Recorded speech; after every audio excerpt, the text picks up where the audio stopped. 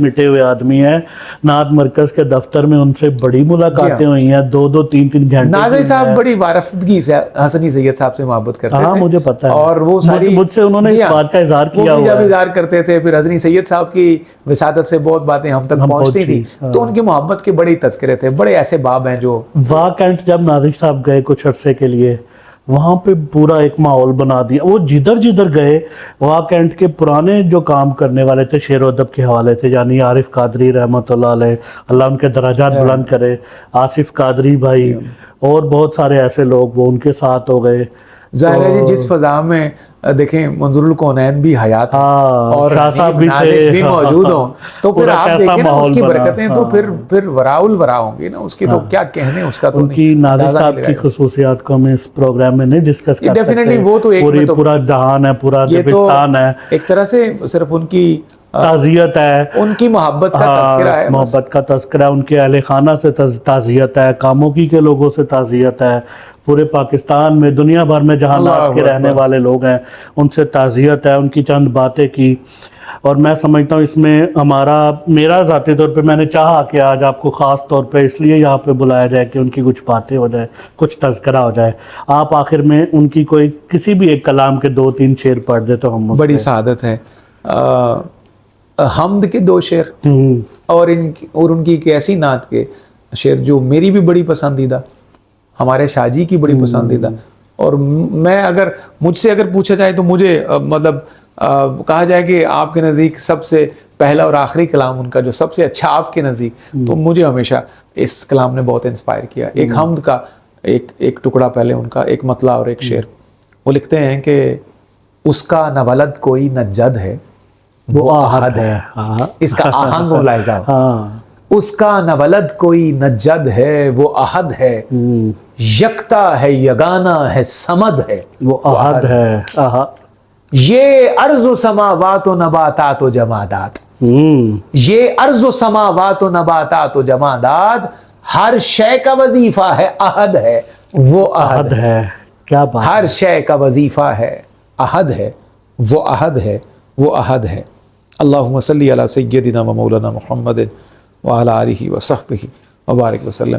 ان کی ایک نعت جو پوری دنیا میں معروف ہے اور آفاقی پیغام ہے، اور ایک اس کا محبت کرنے والوں کو تو اس کا مصرع لفظ یاد ہے. عمر بھر سرکار کی گفتگو کرتے رہے. سبحان اللہ. کیونکہ حسب حال ہے جی ہمارا سارا. مجھے جب بھی کوئی کہتا ہے کہ آپ ان کی سینکڑوں نعتیں مقبول بارگاہ رسول صلی اللہ علیہ وسلم ہے، بہرحال میرے نزدیک سب سے میری پسندیدہ یہی ہے. شاہ جی قبلہ بھی بہت پسند، بارفتگی سے سنتے ہیں. عمر بھر سرکار کی ہم گفتگو کرتے رہے، دل کو ان کی گفتگو سے مشکبو کرتے رہے. کیا بات، دل کو ان کی گفتگو سے مشکبو کرتے رہے. اللہ اکبر. اچھا، ایسا شعر آپ کو اردو شاعری میں کم نظر آئے گا. روح میں جو چاک آئے تھے گناہوں کے سبب، روح میں جو چاک آئے تھے گناہوں کے سبب، سوزنے ذکر پیمبر سے رفو کرتے رہے. سوزنے ذکر پیمبر سے رفو کرتے رہے. میں تصور میں کھڑا تھا اپنے آقا کے حضور، شہر بھر میں لوگ میری جستجو کرتے رہے. شہر بھر میں لوگ میری جستجو کرتے رہے. اور وہ شعر جو سند ہے اور جو حوالہ ہے ہر نعت خواں کا، ہر پڑھنے والے کا، سننے والے کا، لکھنے والے کا، ہر اس خوش نصیب کا جنہیں یہ شرف ہے کہ وہ وابستگان نعت سے ہیں. اللہ اکبر، سبحان اللہ. اللہ کریم ان کی قبر پر بے شمار رحمت نازل فرمائے. ہم کہاں عزت کے قابل تھے مگر بستی کے لوگ. کیا بات ہے. ہم کہاں عزت کے قابل تھے مگر بستی کے لوگ، نعت کے صدقے ہماری آبرو کرتے رہے. کیا بات ہے. نعت کے صدقے ہماری آبرو کرتے رہے. ہم کو نازش جب بھی تڑپایا کسی آزار نے، نقش نام مصطفیٰ زیب گلو کرتے رہے. کیا بات. نقش نام مصطفیٰ زیب گلو کرتے رہے. عمر بھر سرکار کی ہم گفتگو کرتے رہے، دل کو ان کی گفتگو سے مشکبو کرتے رہے. کیا بات ہے. کیا یادیں تازہ ہوئیں. ناظرین میرے 1997 سے 23 تک میرا ان سے 22 تک ان سے جو تعلق رہا, ان کی بڑی تھپکی میرے اوپر, میں نے ان سے شعر میں بڑی اصلاح لی. ان سے باتیں راز و نیاز کی ایسی ہیں, جب میں کچھ کام کر رہا تھا ابتدائی دنوں میں تو ان کی کچھ جملے ایسے حوصلہ افزا, ان کی جو میرے اوپر جو کہتے ہیں نا بابوں کی تھپکی, وہ بڑی اٹھا دیتی تھی. میں کسی وقت جب 18 گھنٹے بیٹھا لکھ کے تھک جاتا تھا, پھر ان سے بات کرنی, انہوں نے ایک جملہ ایسا کہنا کہ میں پھر کھڑا ہو کے پھر اٹھ کے لکھنا شروع کر دیتا تھا. ان کی ایک نعت صفدر صاحب جس نے ان کو حنیف نازش بنایا اس دور کی, اس کے 2-3 شعر جس نے ان کا تشخص قائم کیا. ظاہر کوئے جنا آہستہ چل, ظاہر کوئے جنا آہستہ چل, دیکھ آیا ہے کہاں آہستہ چل, جیسے جی چاہے جہاں میں گھوم پھر, یہ مدینہ ہے یہاں آہستہ چل. حاضری, یہ شعر بہت اہم ہے, اس پہ حفیظ طیب صاحب بڑی داد دیا کرتے تھے کہ حاضری میں ہے ملک 70,000, حاضری میں ہے ملک 70,000, قدسیوں کے درمیان آہستہ چل. در پہ آیا ہوں بڑی مدت کے بعد, اللہ اکبر, در پہ آیا ہوں بڑی مدت کے بعد, اے میری عمر رواں آہستہ چل, آہستہ چل. اور میری عمر رواں, جالیوں کے سامنے جلدی نہ کر, وہ ہیں نازش مہرباں آہستہ چل. صلی اللہ علیہ وسلم. والد گرامی اس اور یوسف میمن صاحب اور حنیف نازش قادری صاحب عمرے پہ اکٹھے گئے, تو اس نعت کا تذکرہ یوسف میمن صاحب کا ذکر ضروری ہے ان کے پروگرام میں, کیونکہ ان کی نعتیں انہوں نے سب سے پہلے پڑھی. نازش صاحب کی نعتیں اولین دور میں سب سے پہلے انہوں نے جناب الحاج یوسف میمن صاحب رحمۃ اللہ علیہ نے پڑھی ہیں. اور ویسے بھی وہ ہمارے بڑے محسن ہیں, عہد موجود کا دور بڑا مشکل ہے, اور یہاں بالخصوص ذکر اہل بیت کرنا جو ہے یہ بڑی ہمت کا کام ہے. تو یوسف صاحب کو اللہ تعالیٰ سلامت رکھے ان کی قبر میں اور اس جہان میں, کہ وہ نعت خانی میں 5ویں شعر کے خالق کو بالکل بہت اچھی بات. وہ کیونکہ اہل بیت کا ذکر پروگرام ڈیزرو کرتا ہے ان کے لیے الگ سے پورا پروگرام انشاءاللہ. یہ تو سر راہ ان کا ذکر ہوا. تو یوسف میمن صاحب کے ہاتھ میں نا نقشہ تھا جنت البقیع کا, تو وہ بتا رہے تھے ادھر یہ ہے ادھر یہ ہے. ایک انہوں نے قبر بتائی ام البنین مائی صاحبہ کی جو والدہ ہے, تو وہ وہاں پہ والد صاحب کو اور نازش صاحب کو لے کے گئے, تو وہ چل تیز رہے تھے. تو نازش صاحب نے ان کو کہا کہ اے میرے میرے کارواں آہستہ چل. تو یہ ایک واقعہ بھی مجھے اس پہ بات پہ یاد آیا, یہ بھی 2001-2 کی بات ہے. تو جب عمرے پہ گئے تو بہرحال نہیں بلکہ 98-99 کی پرانی بات. تو بہرحال ہم اس پروگرام میں صفدر صاحب نے جتنی باتیں کی, جو کچھ میں پیش کر سکا, ہم ان کا یہ عہد ان کا پورا قرض دار ہے حنیف نازش قادری صاحب کا. ہم ان کو جتنا مرضی ٹریبیوٹ دے لیں وہ بہت کم ہے. اللہ تعالیٰ ان کے درجات بلند کرے اور ہمیں ان سے مزید مستفید ہونے کی توفیق عطا فرمائے. بہت شکریہ ناظرین, السلام علیکم.